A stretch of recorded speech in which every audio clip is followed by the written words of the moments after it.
Here's an exclusive Spotlight PA investigative report. I'm Spotlight PA correspondent Mitch Blocker. When it comes to protecting Pennsylvania's seniors, the State Department of Aging hasn't been accountable until now. We've reported on abuse and neglect cases put off or ignored. Sometimes the seniors involved in these cases died while their investigations were still active. And state lawmakers want answers to many of the questions we've been asking.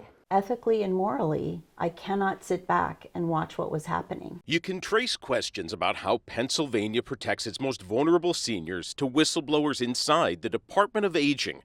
Sherry McEwen is one of them. I used to work in older adult protective services. You did that for 7 years. For 7 years. They're not protecting the people, and that's the safety net. Peter Hans is another. Hans and McEwen were among the Department of Aging staff monitoring the 52 local area aging agencies across Pennsylvania. The local aging agencies are responsible for investigating elder abuse and neglect claims in their cities and counties. They're not identifying the risk that is in front of their eyes, or they're not reducing or eliminating that risk, and the end consequence is older adults can be left at risk to the point of premature death or greater harm or pain. And have you seen that actually happen? I couldn't count the number of times. Many, many times. Spotlight PA's own investigation found between 2018 and 2022, thousands of the Commonwealth's seniors died with open abuse or neglect investigations.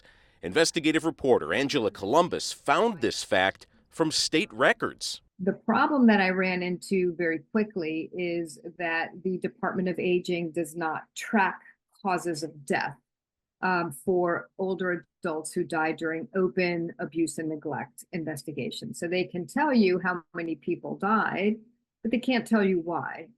At the Department of Aging's budget hearing, this puzzled lawmakers. Do you know now the person who was reported as being abused or neglected and then unfortunately subsequently passed away, can you make that link now? Do you have that data in place today? We know that the individual passed away. Right now, the circumstances of death, we do not have the data to report on the circumstances. And you haven't put that into place?